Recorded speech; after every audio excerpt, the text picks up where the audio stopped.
Olá, seja muito bem-vindo ao Jornal da Record News. Essa edição também está ao vivo no nosso canal do YouTube e no Facebook da Record News. Vamos aos destaques desta sexta-feira.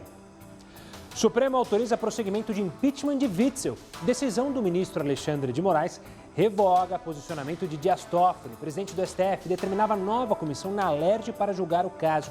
Também nesta sexta, governador do Rio foi afastado do cargo por determinação do Superior Tribunal de Justiça.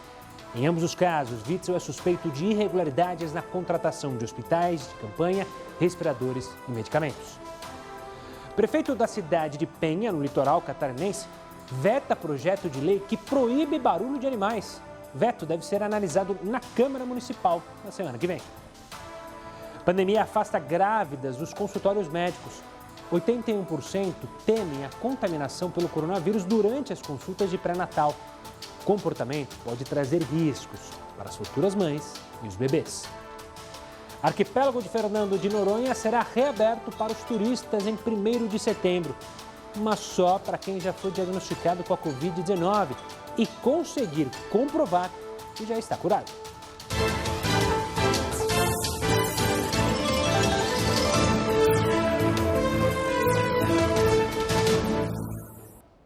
E o desemprego aumentou no segundo trimestre, de acordo com o IBGE. A taxa subiu para 13,3%, um aumento de 1 ponto percentual em relação aos 3 primeiros meses do ano.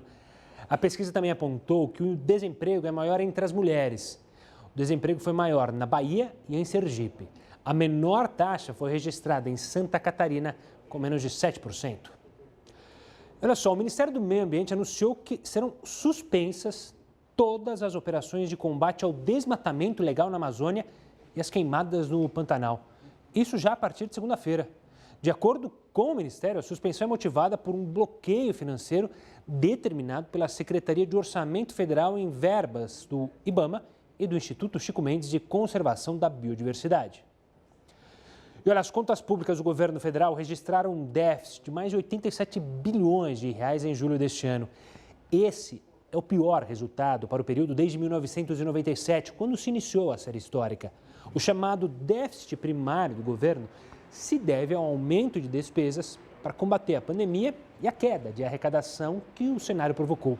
As informações foram divulgadas pela Secretaria do Tesouro Nacional. Olha só, muita gente está deixando de lado o trabalho em casa para voltar a realizar tarefas dentro da empresa.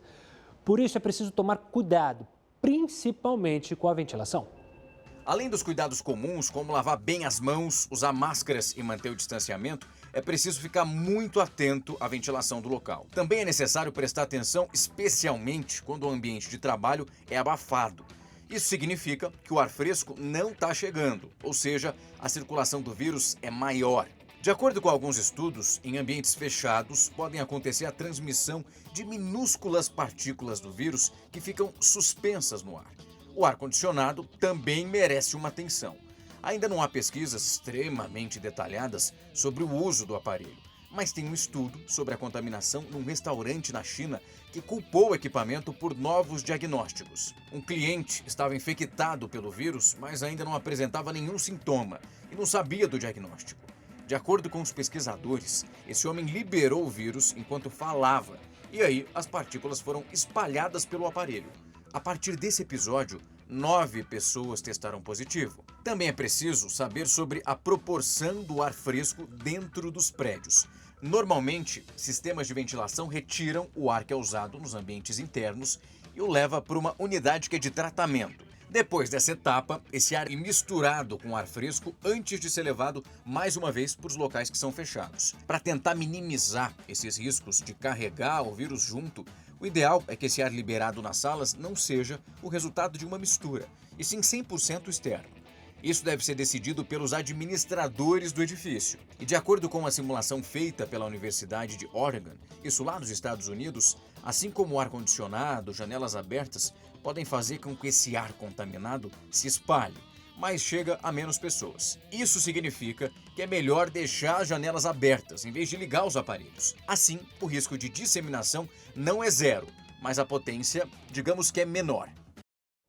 E após registrar queda, o preço dos combustíveis voltou a subir. O reajuste no estado do Rio de Janeiro já é considerado o maior em todo o Sudeste. Aos poucos, as ruas voltam a registrar movimento intenso de veículos.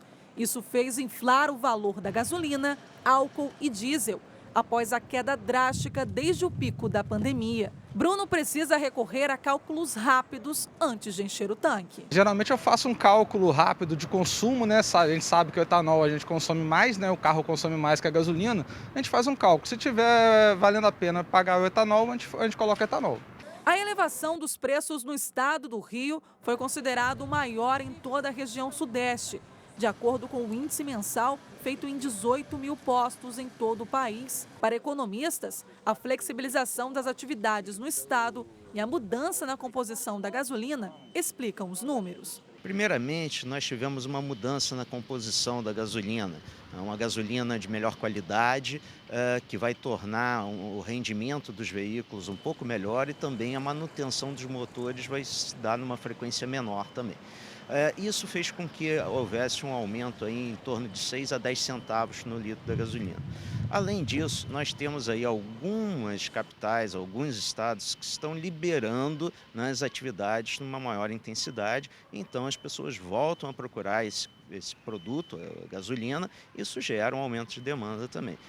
Externamente não houve variação no preço do petróleo que justificasse qualquer mudança, então a questão realmente é interna. A Petrobras aumentou o preço tanto do diesel quanto da gasolina nas suas refinarias e isso acaba chegando também ao consumidor final. Neste posto de combustíveis, o isolamento social provocou queda drástica nos preços, principalmente da gasolina, que chegou a custar R$ 4,20 por litro.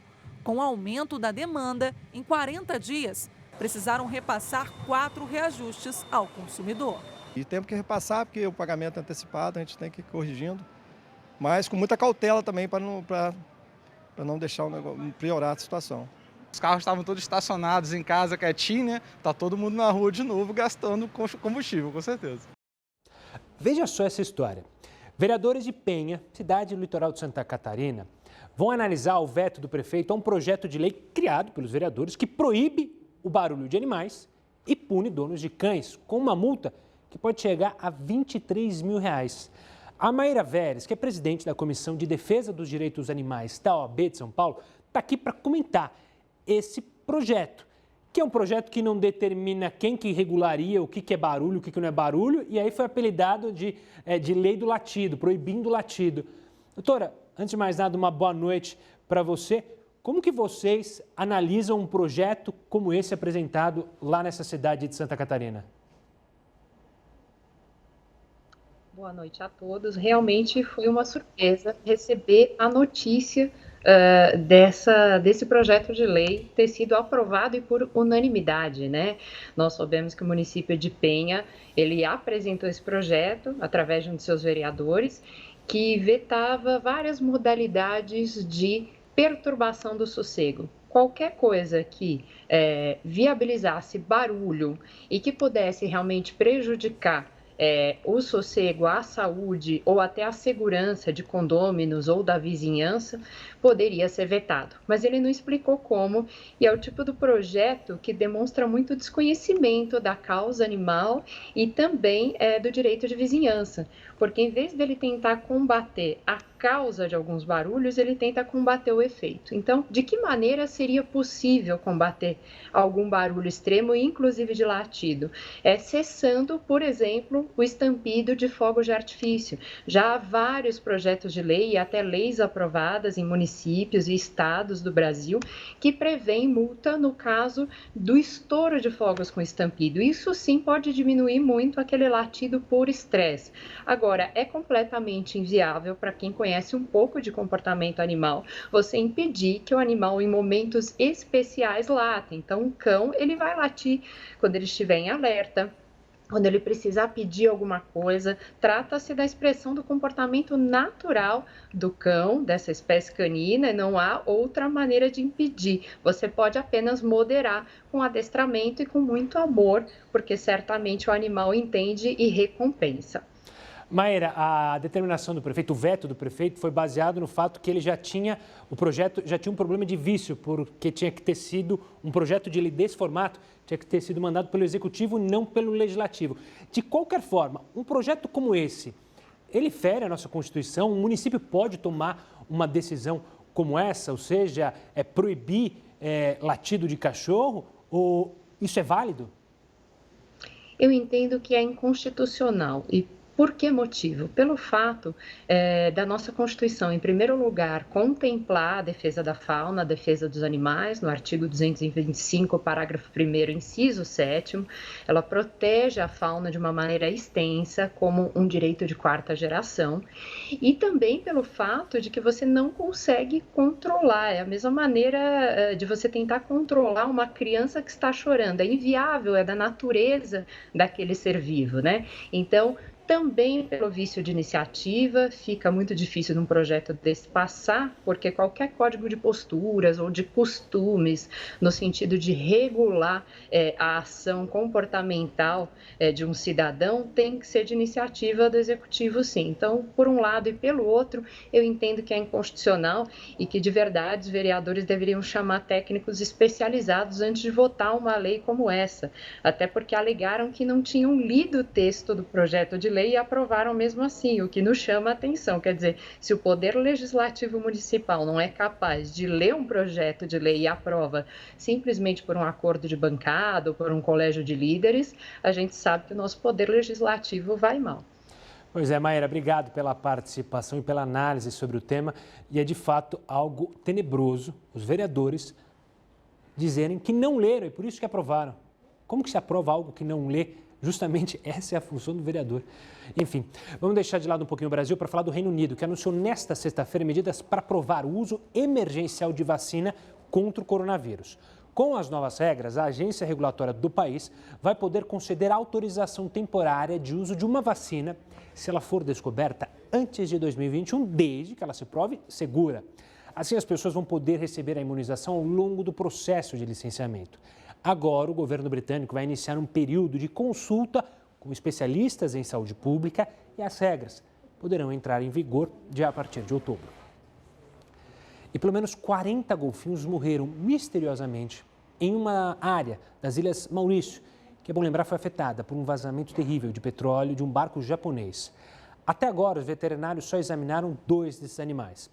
Ainda não se sabe o que pode ter causado a morte deles, mas entidades pedem que o governo das Ilhas Maurício comece uma investigação urgente para identificar o que pode ter acontecido e a relação das mortes com o vazamento de petróleo. Olha, voltando aqui para o Brasil, vai até o dia 31 de agosto o feirão online da Serasa para renegociar dívidas. O Heródoto Barbeiro traz mais detalhes aqui conosco. O Heródoto sempre traz opções de investimento, mas agora também uma opção para justamente quem não consegue fazer investimento e quer renegociar dívidas. Olá, Heródoto.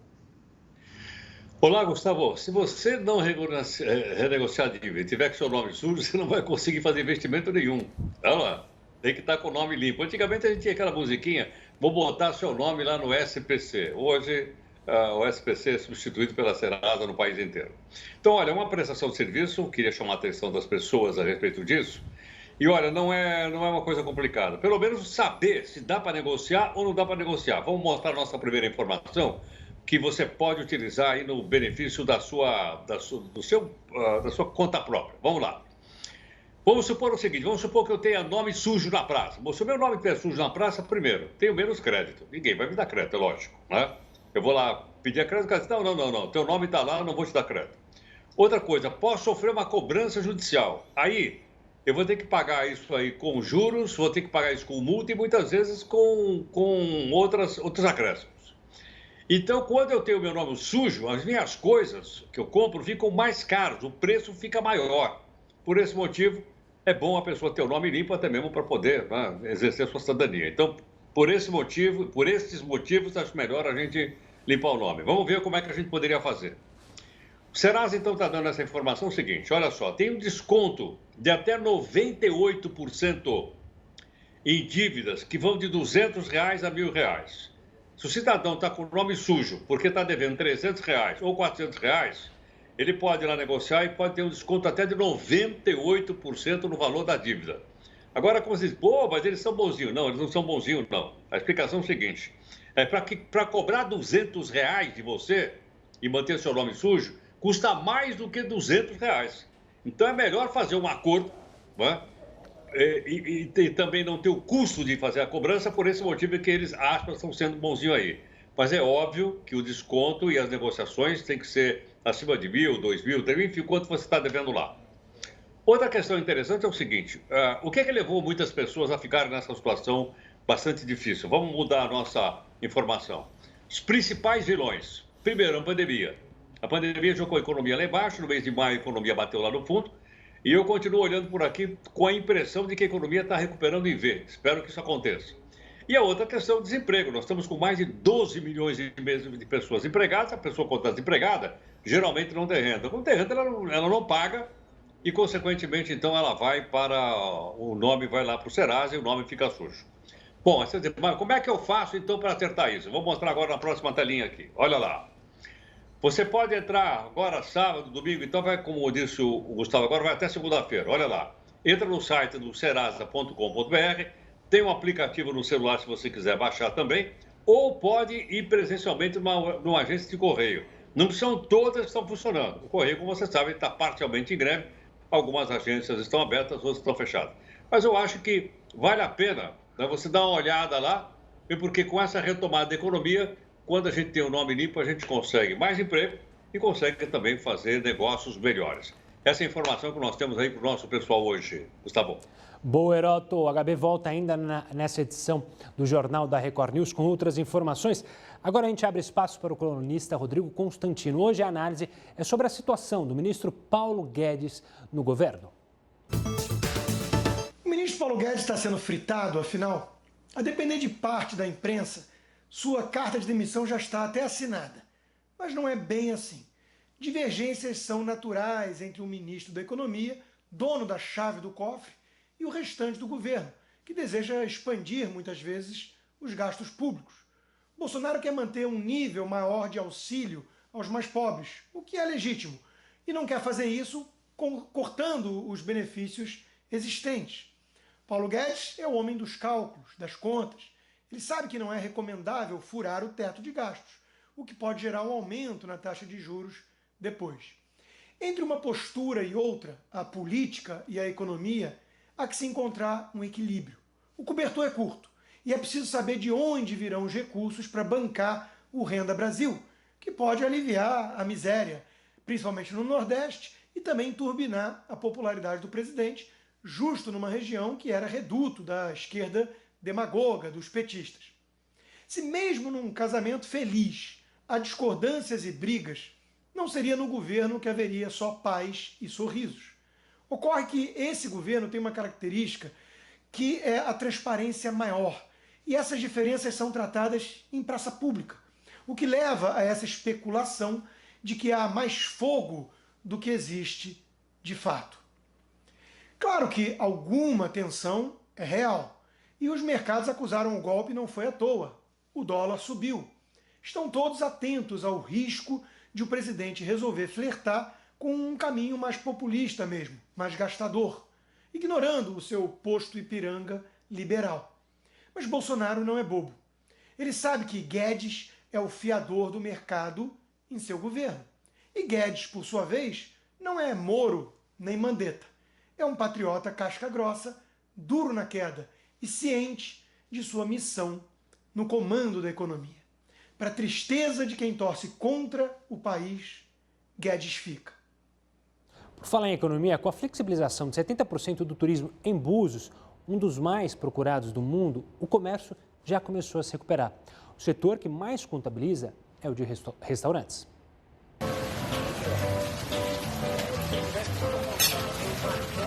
O convite é tentador, não é mesmo? Desde a liberação das atividades do comércio de Búzios, na região dos lagos, turistas estão retornando aos poucos a um dos principais cartões postais do país. Nossa reabertura aconteceu dia 1º de junho e desde então venho sentindo uma considerável melhora no turismo da cidade. E o setor da gastronomia é o que vem alcançando os melhores resultados. A explicação pode estar relacionada à originalidade da culinária local. O setor que teve mais crescimento foi os restaurantes. Acredito até pela nossa gastronomia diversificada, com chefes renomados, mas o comércio também está reagindo e a gente está com muito boa expectativa. Para retomar o turismo, o município encontrou uma boa alternativa, muito usada atualmente para acesso e envio de dados, o QR Code. No Código de Barras, os turistas devem indicar informações como a reserva feita em hotéis ou pousadas e o número de visitantes que vai entrar na cidade. E isso está ajudando muito a gente e está dando muito certo. E a gente está conseguindo ter uma retomada aí tranquila. São mais de 100 comerciantes cadastrados na cidade, que precisam continuar com as medidas rígidas para o controle da Covid-19. E com os números de infectados em queda, mais pessoas vão poder aproveitar os atrativos locais e a economia poderá seguir ativa. E um estudo revelou que a pandemia afastou grávidas do pré-natal e também diminuiu a busca pela vacinação das crianças. Uma pesquisa realizada pela Federação Brasileira de Associações de Ginecologia e Obstetrícia e também pela Sociedade Brasileira de Pediatria apontou que a pandemia aumentou ainda mais os medos das grávidas e também afastou todo mundo dos consultórios. Esse estudo foi feito com 1.575 médicos em todo o país, entre os dias 20 de julho e 16 de agosto. De acordo com os resultados, 81% das grávidas temem essa contaminação pelo coronavírus durante as consultas de pré-natal. E 82% delas têm medo da internação hospitalar por causa do parto. Além disso, 57% das mulheres relataram que têm medo dessa transmissão vertical, quando há uma infecção pelo vírus da grávida para o bebê, ainda dentro do útero. Talvez as mães façam essa relação por conta da lembrança da infecção pelo vírus da Zika, que era extremamente prejudicial ao feto. Mas até hoje não há nenhuma comprovação de que exista uma transmissão vertical da Covid-19. Durante 2 meses, a fase inicial, que foi março, abril e maio, muitas pacientes não queriam vir ao consultório fazer pré-natal. Mas é muito importante a consulta do pré-natal. A gente tem que ver o peso, tem que ver a pressão, tem que ver se o neném está crescendo direitinho, tem que fazer ultrassom, tem exames de sangue para fazer, tem vacinas para serem tomadas. Então, não pode não fazer o pré-natal. A pesquisa também revelou uma queda na busca pela vacinação. 73% dos pediatras afirmaram que as crianças não estão sendo vacinadas nesse período. Isso por conta do medo dos pais de irem aos consultórios e também nos postos de saúde. A recomendação da Sociedade Brasileira de Pediatria é que o calendário de vacina das crianças seja cumprido durante a pandemia. Isso devido ao risco de expansão das outras doenças, que também são bem perigosas. E a gravidez na adolescência representa risco tanto para a mãe quanto para o bebê. De acordo com o SUS, o Brasil registra uma média anual de 26 mil partos, com idade entre 10 até 14 anos. A gravidez na adolescência é apontada como gestação de alto risco. Esse acontecimento pode acarretar problemas sociais e biológicos. Camille foi mãe aos 14 anos. Ela conta que foi um período cercado por medo e preocupação. Eu fiquei pensando mais como seria, como ia ser, meu filho, como ia ficar. Do ponto de vista psicológico, falta um preparo emocional, uma vez que a adolescência é uma fase de desenvolvimento e amadurecimento biopsicossocial. Então, essas adolescentes grávidas passam por várias alterações que podem gerar depressão durante a gravidez ou até no pós-parto. Essas alterações também afetam sua autoestima, podem interferir no vínculo entre mãe e bebê e ainda pode levar ao abandono dos estudos e uma falta de expectativa e perspectiva quanto ao seu futuro. No Brasil, são feitos cerca de 26 mil partos de mães com idade entre 10 e 14 anos. Segundo o Ministério da Saúde, o país registra ao menos 6 abortos por dia em adolescentes. Desde 2008, foram registrados quase 32 mil abortos. Vários fatores trazem riscos para uma maternidade precoce. Mortalidade materna, é muito alta nas adolescentes. As complicações gestacionais relacionadas não só a risco de pré-eclâmpsia, por conta de desnutrição, crescimento restrito do desenvolvimento do bebê intraútero, assim como mais chance de abortamento e também trabalho de parto prematuro. E olha só que dado curioso. Oficialmente, a Coreia do Norte é um dos poucos países do mundo que, adivinha, que não registrou nenhum caso de coronavírus. Mas por quê? Vamos falar com o Heródoto Barbeiro para ele explicar por que a Coreia do Norte diz que não tem nenhum casinho de coronavírus, hein, Heródoto? Olha, essa é uma pergunta realmente complicada. Começa, Gustavo, pelo seguinte: a Coreia do Norte tem uma fronteira com a China de 1.200.000 quilômetros. Pra você ter uma ideia, né? É uma fronteira imensa com a China. Ainda assim, o cidadão aí, que é o ditador, o Kim Jong-un, diz que não tem nenhum caso na Coreia. Ou melhor, para dizer que não tem nenhum, a imprensa local diz que teve só um caso, mas que esse cidadão fugiu para a Coreia do Sul. Agora, logicamente que a imprensa na Coreia do Norte não é como aqui no Brasil, que é uma imprensa ampla, aberta, com opiniões diferentes, com pessoas dizendo aquilo que pensam, porque aqui é uma democracia. Lá não é uma democracia. Uma ditadura só tem a imprensa estatal. Então, só escreve aquilo que o ditador aí manda colocar. Então, por esse motivo, ele manda dizer para o mundo todo que lá não tem nenhum, é zero. Bom, mas quais são as evidências que a coisa não vai indo bem lá? Várias embaixadas estrangeiras, na capital aí da Coreia do Norte, que todo mundo sabe, se chama Pyongyang, eles começaram a retirar os funcionários. Então, os embaixadores têm ido embora, os funcionários têm ido embora. Por quê? Porque o pessoal está assustado com o crescimento da coronavírus lá na Coreia do Norte. Mas eles negam, dizendo que não é verdade, que não tem ninguém lá, pode ir tranquilamente lá que não vai pegar coronavírus. E mais, uma informação curiosa: um médico que fugiu da Coreia do Norte para a Coreia do Sul deu um depoimento dizendo o seguinte, que os médicos lá na Coreia do Norte são ultra equipados. O único equipamento que um médico tem na Coreia do Norte, por incrível que pareça, Gustavo, sabe o que é? Um termômetro. Não tem máscara, não tem luva, não tem coisa nenhuma. Ah, mas o cara tem um termômetro. Então você imagine que na Coreia do Norte ter um termômetro é suficiente para impedir que se expanda o coronavírus nessa região aí colada à República da China. É esse cidadão aí, Gustavo. Que situação. Pois é, né? Não tem coronavírus porque o ditador falou que não tem. E ponto final. A gente mostrou uma imagem aí que ele levanta a mão e parece que é ali ao momento de uma reunião de todos a favor, levante a mão. Ele levantou a mão, todo mundo levanta a mão. Então todo mundo concorda. Com o ditador é assim, né? Se você não concorda, você vai para cadeia. Vamos para cadeia. Aí a imagem do ditador Kim Jong-un. O Heródoto ainda volta hoje para falar mais outros assuntos que, claro, estão em destaque, tanto no Brasil quanto no mundo. Veja só, turistas vão poder voltar a visitar Fernando de Noronha em setembro. Só que tem um detalhe: quem quiser ir para esse paraíso precisa já ter sido diagnosticado com o coronavírus e comprovar que está curado. Os detalhes dessa história você confere já no próximo bloco do Jornal da Record News. Volta em instantes. Depois do governador do Rio de Janeiro, Wilson Witzel, ser afastado do cargo por 180 dias, o ministro do Supremo Tribunal Federal, Alexandre de Moraes, autorizou a Assembleia Legislativa do Rio de Janeiro a retomar o processo de impeachment dele.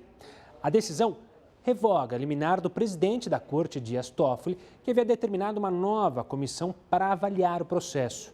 A repórter Priscila Tovich tem mais informações. Uma boa noite, Priscila. Olá, boa noite a todos. Na prática, é uma decisão que pode acelerar o processo de impeachment do governador. Na decisão, o ministro Alexandre de Moraes manteve a composição da comissão e revogou a decisão anterior. Para o ministro, não houve irregularidades na formação do primeiro grupo que analisa se Witzel cometeu crime de responsabilidade. No fim da tarde, a Polícia Federal divulgou um balanço da operação que apura se o governador e a primeira-dama, Helena Witzel, receberam propina de empresários. Foram cumpridos 82 mandados de busca e apreensão e 13 pessoas foram presas. 3 já estavam detidas. As prisões foram feitas em São Paulo e no Rio de Janeiro. Voltamos ao estúdio da Record News. E a Câmara dos Vereadores de São Paulo aprovou em primeira votação um projeto de lei que altera a Lei Cidade Limpa, lembra dela? E permite, então, a instalação de outdoors no topo de prédios na capital paulista. O Heródoto vai falar sobre o tema. Eu lembro que quando foi aprovado lá atrás, nossa, foi uma gritaria, ninguém queria. Depois, com o passar do tempo, muita gente foi se adaptando e até gostando. O que você tem de novo sobre essa lei, então, aprovada agora, Heródoto? Olha, Gustavo, a novidade é o seguinte: as pessoas que vêm de fora de São Paulo percebem bem a diferença. Você sai, por exemplo, do aeroporto do Guarulhos, tá? E vem para São Paulo, do caminho você vê um monte de placa, outdoor, propaganda de tudo quanto é lado. Quando entra no município de São Paulo não tem mais nada. Por quê? Por causa da chamada da lei da cidade limpa. Quem vem de outros lugares da grande São Paulo tem uma quantidade imensa de cartazes. A cidade aqui, ela era completamente coberta de cartazes, de placas do Diabo 4. Felizmente, isso acabou. Mas agora a Câmara Municipal de São Paulo parece que quer voltar atrás. Ou pelo menos, numa tentativa de flexibilizar. Olha a palavra correta. Flexibilizar para que as pessoas possam voltar, então, a fazer anúncios como tinha no passado. O que chama a atenção é o seguinte, a cidade ficou limpa, ficou melhor. A arquitetura da cidade apareceu. Tiraram aqueles grandes luminosos que tinham na cidade. E a cidade ficou muito melhor. Agora, não sei por que razão, eles aprovaram o projeto, como você lembrou, em primeira votação, e agora está nas mãos, então, de novo, da Câmara Municipal de São Paulo. Em todo caso, como essa cidade aqui tem 12 milhões de habitantes, vou repetir, a cidade de São Paulo tem 12 milhões de habitantes, né?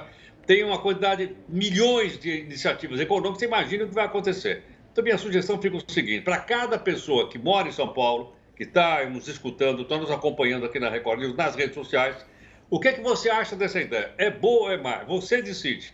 Eu apenas queria sugerir que você mandasse um zap para o seu vereador, dizendo o que é que você pensa a respeito disso. Porque na primeira votação passou. Agora precisaria passar por uma segunda e depois o prefeito de São Paulo pode vetar ou não a lei. Mas olha, na minha opinião pessoal, é um passo atrás, é um retrocesso se essa lei for à frente na cidade de São Paulo e voltar novamente à poluição visual, que já era muito grande e ficou bem melhor sem isso tudo. Gustavo, vamos ver o que vai dar, vamos ver o que a população pensa a respeito disso. Vamos ver o que vai dar. E, Heroto, me despeço de você hoje. A gente se fala na segunda-feira. Um ótimo final de semana. Igualmente. Vamos falar do furacão Laura. Ele perdeu força e segue agora para o estado de Arkansas, nos Estados Unidos, como uma depressão tropical. O furacão atingiu o estado da Louisiana ontem e matou pelo menos 6 pessoas. Os ventos chegaram a 241 km por hora. Algumas imagens mostraram a extensão das inundações e os danos causados por lá. Outono ao Brasil, foram leiloados 2 terminais de celulose no Porto de Santos. O investimento deve aumentar a produção no Brasil, que é um dos maiores produtores de celulose do mundo. Essa é a primeira concessão do programa Pro Brasil. De acordo com o governo federal, os terminais terão um investimento de 420 milhões de reais, incluindo os acessos pelas rodovias e ferrovias. A melhoria nos terminais deve aumentar a movimentação desse tipo de carga. As 2 áreas foram arrematadas por 505 milhões de reais. A concessão vale por 25 anos. O governo de Pernambuco anunciou a reabertura da ilha de Fernando de Noronha para os visitantes. Mas apenas pessoas que já tiveram coronavírus é que vão poder desembarcar no arquipélago. Já são 5 meses sem receber turistas. E a ilha de Fernando de Noronha decidiu pelo isolamento assim que a quarentena começou aqui no Brasil. Por lá, 94 pessoas foram infectadas pelo coronavírus desde o comecinho da pandemia. Para a reabertura da ilha ficaram definidas algumas regras. Esse processo vai ser feito de forma gradual e a partir de setembro. Só podem entrar no arquipélago os turistas que comprovarem já terem sido infectados pela Covid-19. E isso vai ser feito durante o processo de pagamento da taxa de preservação ambiental, que é necessária para entrar na cidade. Ao fazer o pagamento online, o turista vai precisar anexar o resultado do exame, confirmando que já teve o vírus.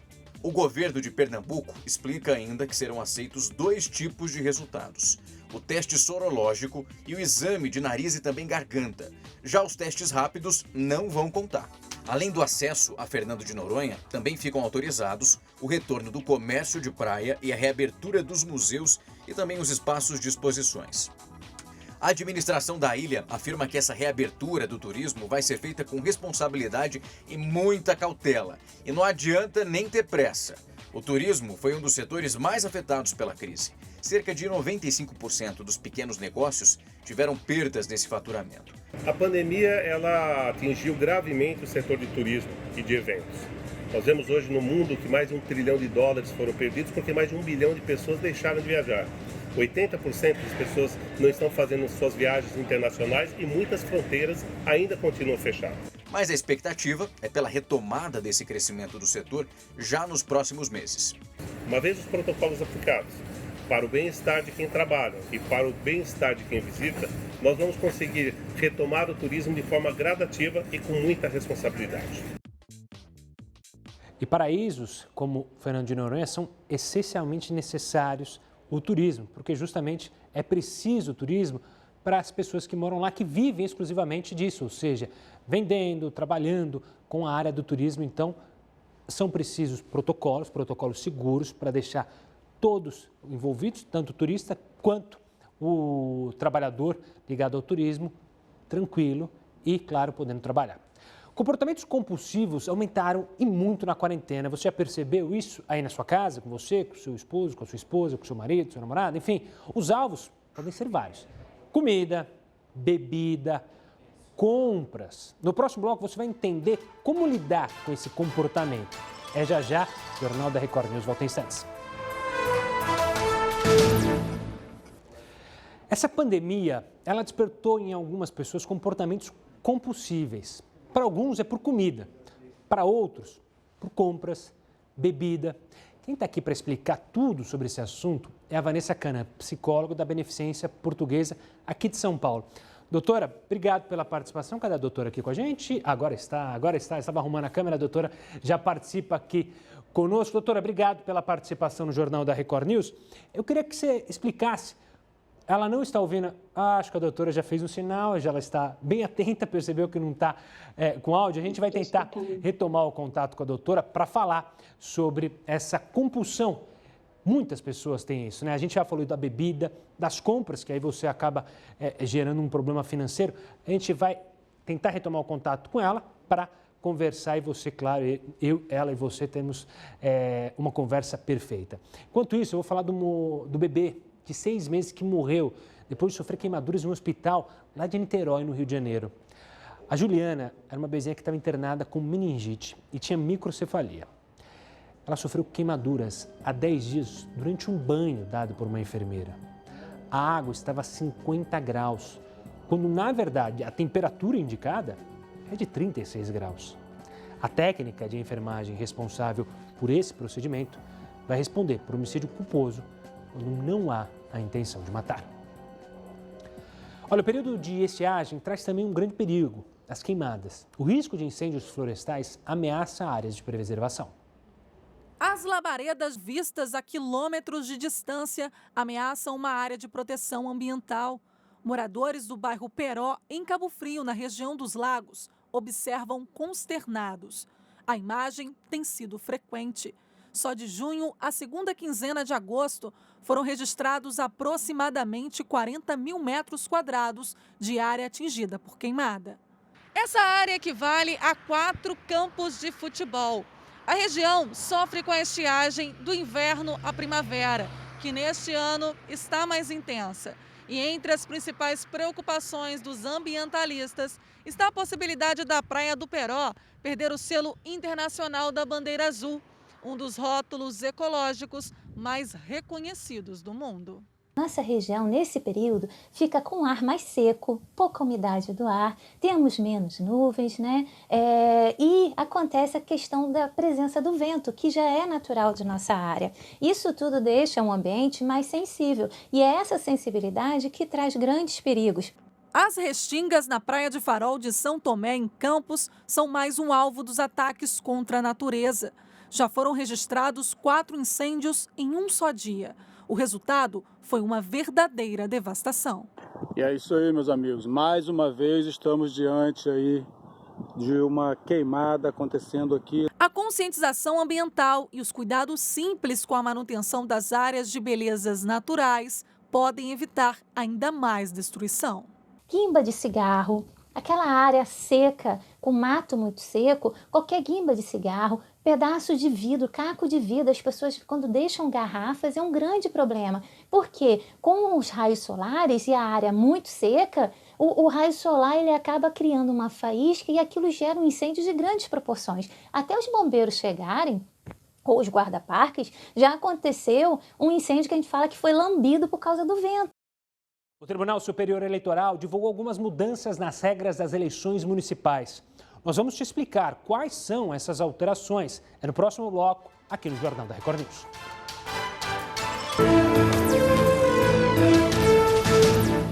9h55, estamos de volta para tentar retomar o contato com a doutora, porque, como eu falei, a pandemia despertou inúmeros comportamentos compulsíveis. Para alguns é por comida, a pessoa come demasiadamente. Para outros, compras.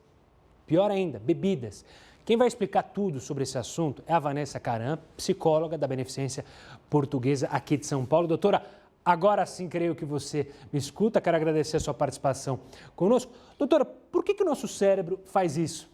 Essa compulsão está relacionada à pandemia? Tem alguma explicação científica para isso? Uma boa noite. Olá, boa noite. Desculpa o erro com o som no primeiro momento. É um prazer estar aqui. Queria te dizer que é só por causa da pandemia, mas não, né? É um diagnóstico bem comum e, na verdade, o nosso cérebro ele tem um esquema de condicionamento onde a gente aprende a recompensas, né? Desde você buscar recompensas positivas, como, por exemplo, a gente gostar de receber um abraço de alguém que a gente ama e aí você ficar atrás daquela sensação, como dependências químicas, como compras, como jogos, como a dependência do celular, né? Mais conhecida como nomofobia ou ausência do celular também. E quando a gente está no cenário da pandemia, o que acontece, né? Acontece que nós estamos sob estresse, medo da gente pegar o contágio, o nosso mundo conhecido não está acontecendo mais da forma como é, nós tivemos uma ruptura.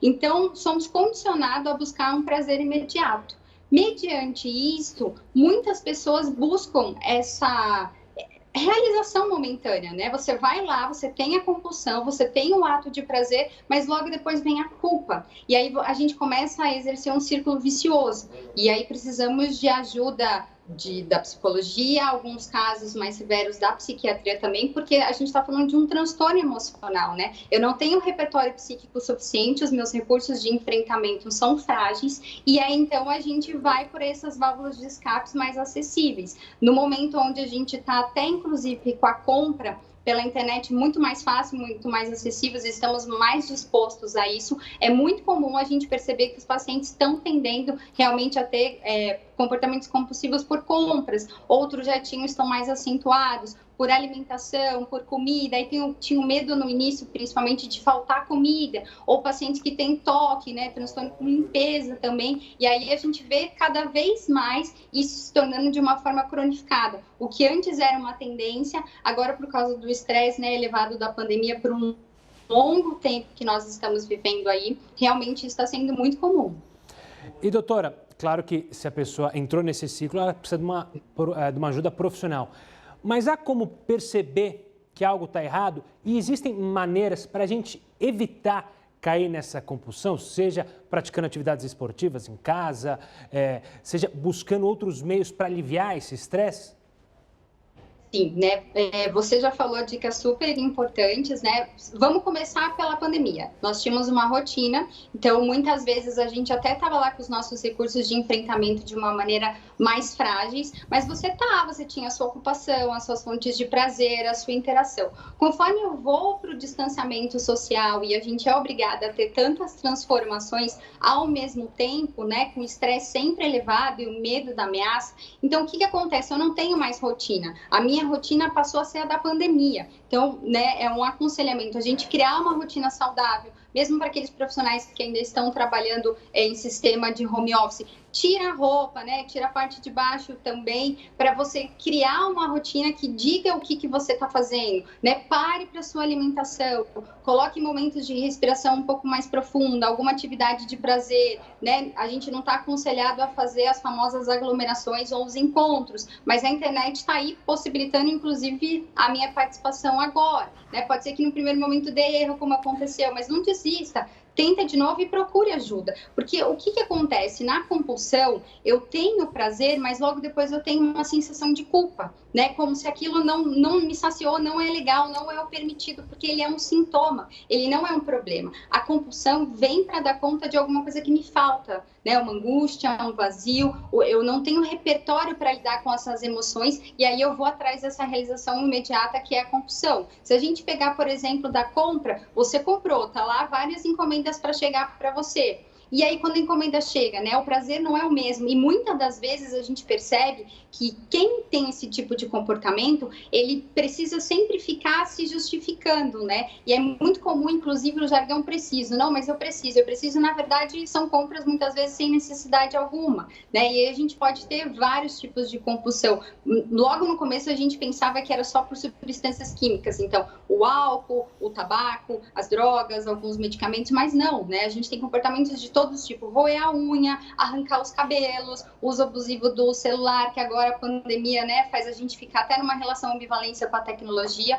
E a dica é, crie uma rotina, não pensando em todos os hábitos saudáveis, mas criar uma rotina já é algo muito protetivo, né? Você tinha uma rotina, vem a pandemia, você ficou tentando se adaptar. Agora vamos criar uma rotina, horário de acordar, horário de se alimentar, uma busca por refeições mais naturais, não, né, também todas no aplicativo, e coisas que dão prazer, né? O que dá prazer? Se a gente não tiver nada que enche, eu gosto de brincar, o nosso potinho de vida, a gente vai ter que buscar situações que nos compensem de uma forma imediata, que é como a compulsão se apresenta pra gente, né? Eu tô angustiada, eu vou lá como me realizo, mas e aí a causa da minha angústia? Vai continuar comigo. Claro. E aí um processo terapêutico, muitas vezes até com a necessidade de acompanhamento de um psiquiatra junto também, para a gente usar a parte da substância química para dar conta desse indivíduo.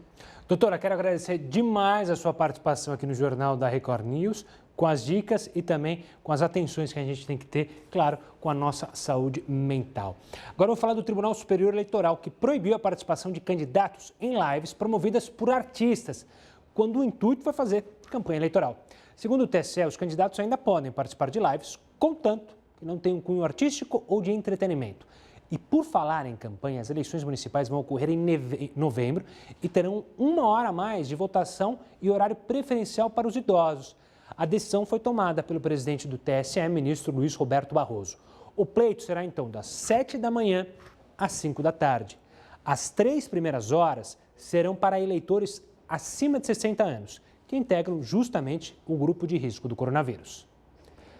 E o comércio continua adotando medidas rígidas de proteção e segurança nessa pandemia.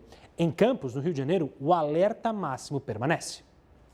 Na loja de calçados, o seu Carlos Alberto foi pagar um carnê e recebeu rápidos cuidados com a saúde.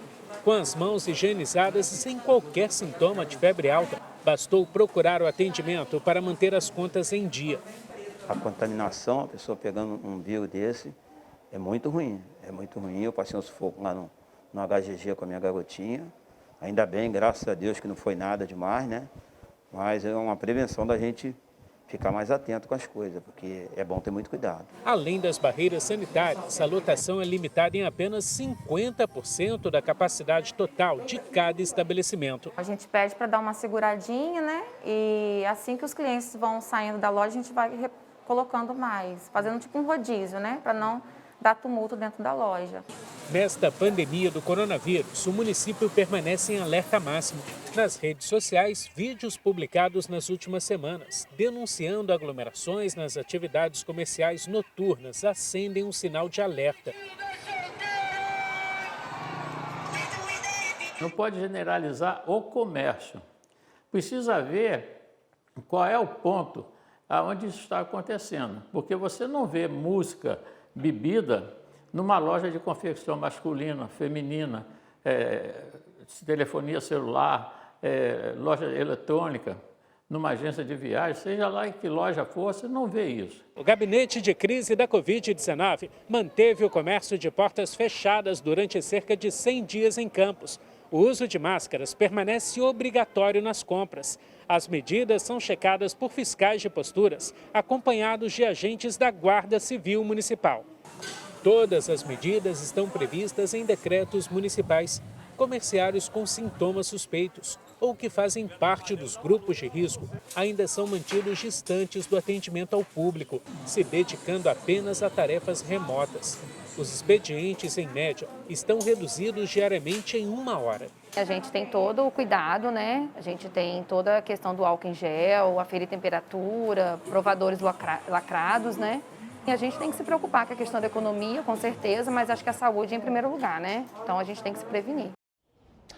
E o Jornal da Record News fica por aqui. Tenha uma ótima noite, um ótimo final de semana e fique agora com o Rafael Gart e o Hora News, edição das 10.